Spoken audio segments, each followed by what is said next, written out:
ሰላም ወደ ዓለም አካዳሚ ቤተሰቦች እንዴት ናችሁ? በያላችሁበት ሰላማችሁ ይብዛ። እሺ ለዛሬ እስኪ ደግሞ ቫውሎች እንዴት በቃላት ውስጥ ሲገቡ እንዴት እንደምናነባቸው እናያለን ማለት ነው። ለቻናሉ አዲስ ከሆናችሁ ሰብስክራይብ ያደረጋችሁ ቤተሰብ ሁኑ። ቪዲዮውን ደግሞ ላይክ፣ ኮሜንት፣ ሼር ማድረጋችሁን እንዳትረሱ ማለት ነው። ዛሬ የምናየው ኦ ኢ የሚባሉ ቫውሎች ኤ ኢ እና ደግሞ አይ ኢ የሚባሉ ቫውሎች በአንድ የእንግሊዝኛ ቃል ውስጥ ሲገቡ እንዴት ብለን እንደምናነባቸው እናያለን ማለት ነው። በጣም አስተማሪ ትምህርትና ቪዲዮ ነው ማለት ነው። በደንብ ተከታተሉኝ እስከ መጨረሻው አብረን እንሄድ። ለምሳሌ ኦ ኢ አለ አይደል? ኦ ከመሃል ስመጣ ከአንድ ቃል መካከል ላይ ስትመጣ እና ደግሞ መጨረሻ ላይ ኢ ስትሆን፣ ለምሳሌ ኤች ኦ ኤም ኢ አይደለ? የኔ የምነበበው ኦ የሚነበበው ኦ ኢ ሁለቶቹም ምንድን ነው የሚነበቡት? እንደ ኦ ነው። ሁለቱም እንደ ኦ ነው። ኢ መጨረሻ ላይ ሳይለንት ትሆናለች ማለት ነው። ኢ ሳይለንት ትሆናለች። ስለዚህ ሎንግ ኦ ይሆናል ማለት ነው። ኢ ሳይለንት ትሆናለች፣ ኦ ደግሞ ሎንግ ይሆናል፣ ይረዝማል ማለት ነው። ስለዚህ ኤች ኦ እንደማናነበዋለን እንደ ሆ ሆ። ከዛ ኤም ደግሞ እንደ ም ነው የምናነበው። ለምን? ኢ ሳይለንት ትሆናለች ብያችኋለሁ። ኢ ሳይለንት ትሆናለች፣ ዝም ትላለች፣ ጸጥ ትላለች ማለት ነው። ስለዚህ ኤች ኦ ኤም እንደሆነ አድርገን ነው የምናነባው ማለት ነው። የኔ ሆ ም እንላለን፣ ኢን ሳይለንት እናደርጋለን፣ ዝም እናሰኛታለን ማለት ነው። ስለዚህ ሆም ሆም ይሆናል ማለት ነው። ይኸው ሆም። ከዚህ ላይም እንደዛው አርኦ እንደ መጨረሻ እናነባለን፣ ሮ እንላለን፣ ሮ። ከዛስ ኤስ ደግሞ አንዳንድ ጊዜ እንደ ዘቤት ይነበባል አይደለ? ስለዚህ የኔ ዝ እንላለን፣ ኢን ምን አድርገን? ሳይለንት አድርገን። ስለዚህ ሮዝ ሮዝ ሮዝ እንላለን ማለት ነው ቤተሰብ። ሮዝ ሮዝ። እንቀጥል። ኤን ኦ ቲ ኢ። እሺ አሁንም ኢ ሳይለንት መሆኗን ቀጥላለች። ኢ ሳይለንት መሆኗን ቀጥላለች። ስለዚህ ኤን ኦ የሚነበበው እንደምታውቁት እንደ ኖ ነው አይደለ? ኖ። ከዛ ደግሞ ቲ እንደ ስድስተኛ እናነባታለን፣ ወይም ኮንሶናንት ብቻዋን እንደ ቆምቻ አድርገን እናነባለን፣ ቲን ሳይለንት አድርገን ማለት ነው። ስለዚህ ኖ ት ኖት ኖት እንላለን። እየው ኖት ኖት። እንቀጥል። ቢ ኦ ኤን ኢ። እሺ አሁንም ቢኦ ማለት ቦ ነው አይደል? የበውክልና ስለሆነ ቢ። ከዛ መጨረሻውን እንወስዳለን ኦን ስላስከተለ ማለት ነው። ቢኦ ማለት ቦ። ከዛስ ኤን ደግሞ ምንም ቫውል እንዳላስከተለ ነው ከዚህ ላይ እንትን የምንለው። ለምን? ኢ ሳይለንት ስለሆነች። ሳይለንት ወይም ኢን ዝም እናሰኛታለን፣ አንጠራትም ማለት ነው። ስለዚህ ቦ ከዛ ን ነው የምንለው። እሺ ቦን ቦን። ያው ቦን። በጣም አሪፍ። ስለዚህ ሆም ሮዝ ኖት ቦን ምንድን ነው? ኢ ሳይለንት ትሆናለች ማለት ነው። የመጨረሻ ላይ ያደረግኳት ሳይለንት ትሆናለች። ኤች ኦ ኤም ኢ፣ አር ኦ ኤስ ኢ፣ ኤን ኦ ቲ ኢ፣ ቢ ኦ ኤን ኢ ምንድን ነው? ኮንሶናንት ቫውል ኮንሶናንት ቫውል ኮንሶናንት ቫውል ኮንሶናንት ቫውል ኮንሶናንት ቫውል ኮንሶናንት ቫውል ኮንሶናንት ቫውል ኮንሶናንት ቫውል አይደለ?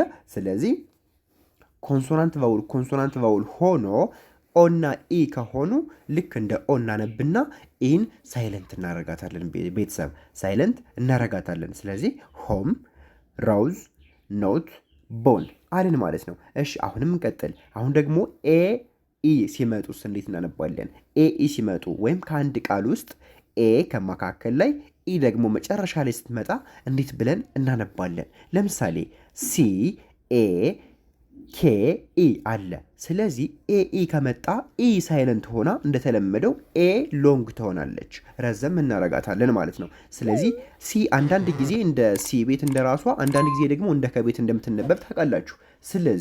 ስለዚህ የኔ ኬ እንላለን። ለምን? ኤ አድርጉ ወደ አምስተኛ ቀይሩ ስለተባልን ከዚህ ላይ ወደ መጨረሻ ስለቀየር ነው። ይኸው መጨረሻ ሆ፣ መጨረሻ ሮ፣ መጨረሻ ኖ፣ መጨረሻ ቦ ብለናል አይደለ?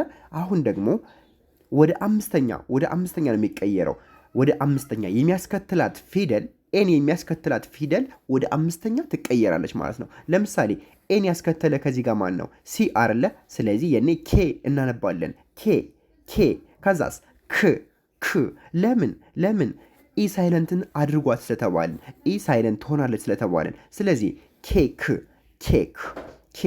በጣም አሪፍ ኬክ። እሺ ከዚህ ላይ ደግሞ ኤንኤ ኤምኢ አሁንም ኤንኤ የሚለው አምስተኛ ይሆናል ማለት ነው። አምስተኛ ይሆናል። ነ ኑ ኒ ና ኔ ይሆናል ማለት ነው። ከዛስ ም ለምን ኤን ሳይለንት አድርጓት ስለተባልን አስዩም እንደሌለች አድርገን ማለት ነው። ኔም በጣም አሪፍ። ኬክ ኔም። ከዛስ ጂኤ እንደማን እንደ አምስተኛ አድርጉት አይደል የተባልነ ጌ እንላለን እስከ ኤ ባለው ማለት ነው። ጌ። ከዛስ ቲ ደግሞ እንደ ስድስተኛ ጌት በጣም አሪፍ። ኤ ሳይለንት ነች። እሺ የኔ ጌት በጣም አሪፍ። አሁንስ ኤልኤ ኬኢ በጣም አሪፍ። ኤልኤ ደግሞ እንደ አምስተኛ አንብቡ ስለተባልን ሌ እንላለን። ለሉ ሊላ ሌ ስለምንል ሌ። ከዛስ ክ ለምን ኢ ሳይለንት ነች። የኔ ዝም ትላለች አትነበብም ማለት ነው። ስለዚህ ሌክ። ስለዚህ ኬክ ኔም ጌት ሌክ።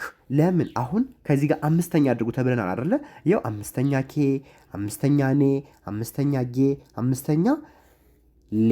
ለምን እቺ ኤን ያስከተለ ፊደል ወደ አምስተኛ ትቀየራለች ስለተባልን ይህን ቅርጽ ይዞ ከመጣ ነው። እሺ ይህን ቅርጽ ይዞ ከመጣ ልክ እንዳሳየዋችሁት ኮንሶናንት ቫውል ሆኖ ኤና ኤ ከመካከል ኢ ደግሞ ከዳር ስትመጣ ነው። እሺ እንደዚህ የምናነበው እንጂ ሁል ጊዜ ከአንድ ቃል ውስጥ ኤ ስለመጣች ወደ አምስተኛ ይቀየራል ማለት አይደለም። ግን ይሄን ቅርጽ ይዞ ከመጣ ነው ያልኳችሁ ቤተሰብ። እሺ ይኸው ኮንሶናንት ቫውል ኮንሶናንት ቫውል ኮንሶናንት ቫውል ኮንሶናንት ቫውል ኮንሶናንት ቫውል ኮንሶናንት ቫውል ኮንሶናንት ቫውል ኮንሶናንት ቫውል። ስለዚህ ኮንሶናንቱ ያው ይለያያል። ቫውሎቹ ግን ኤ እና ኢ ናቸው ማለት ነው። የኔ የምናነባቸው እንደ ኤ እናነብና ኤ ደግሞ ሳይለንት ትሆናለች። ኢ ሳይለንት ትሆናለች። ሳይለንት ማለት ዝም ትላለች፣ አንጠራትም ማለት ነው። ስለዚህ ኬክ እስከ ኬ ያለውን እናነባለን። ኔም እስከ ኤም ያለውን ጌት። ስለዚህ ጂኤ ማለት እንደ ጌ ይነበባል። ጌ። ከዛ ትን ደግሞ እንደ ስድስተኛ እናነባለን። ብቻዋን እንዳለች ኢ እንደሌለች አድርገን አስዩም እንላለን። አስዩም ኢ የለችም ወይም ኢን ሳይለንት እናደርጋለን ብለን ነው የምናስበው። እሺ እንደ ት ወይም ከኢ በኋላ ያሉ ፊደሎች እንደ ስድስተኛ ነው የምናነባቸው። ለምን ኢን ሳይለንት አድርጉ ስለተባልን ማለት ነው። ስለዚህ ጌት ሌክ። በጣም አሪፍ። ያው ኬክ ኔም ጌት ከዛስ ሌክ። በጣም አሪፍ ውድ ቤተሰብ እንቀጥል። አሁን ደግሞ አይ ኢ ሲመጣ ደግሞ እንደ አይ እናነባለን። አሁንም እችን አይ እናነባታለን። ሎንግ አይ ወይም ድምፃችን ረዘም አድርገን አይ እንላለን። ስለዚህ ከዚህ ላይም ኢ ሳይለንት ሆነች፣ ከዚህ ጋርም ኢ ሳይለንት ሆነች፣ ከዚህ ጋርም ኢ ሳይለንት ሆነች ማለት ነው። ስለዚህ አሁን እናንበብ። BIKE ማለት ስለዚህ አይ አይደለ? አይ የሚያስከትለው ፊደል ወይም ኮንሶናንቱ ወደ አይ ወደ አራተኛ ለምሳሌ ባይ አይደለ?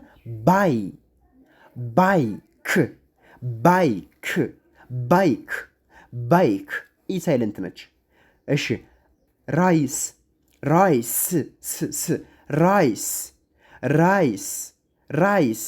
ኢ ሳይለንት ነች።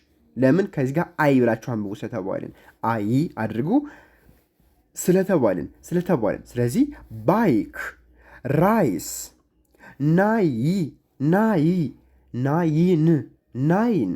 እሺ ካይት በጣም አሪፍ። ስለዚህ አይ ከመጣ ደግሞ እንደ አይ እናነባለን፣ እንደ አራተኛ ማለት ነው። እንደ አራተኛ እናነባለን። ስለዚህ ባይክ ራይስ ናይን ካይት። በጣም አሪፍ። ይኸው ባይክ ራይስ ናይን ካይት። ለምን?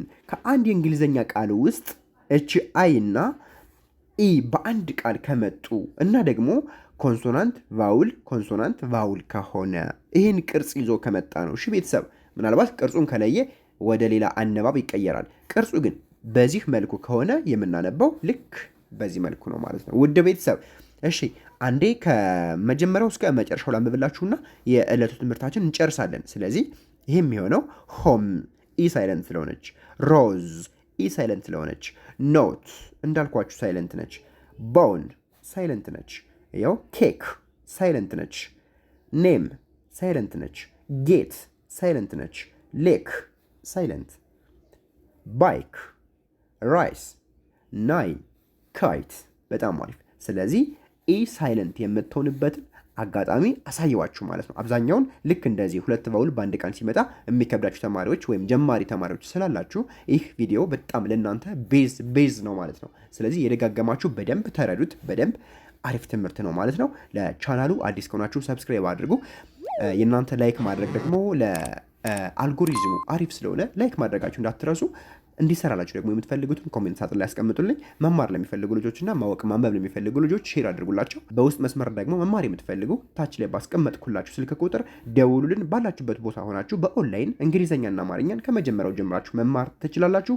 ለዛሬ የነበረን ቆይታ ይህን ይመስላል። በቀጣይ እስክንገናኝ ሰላማችሁ ይብዛ።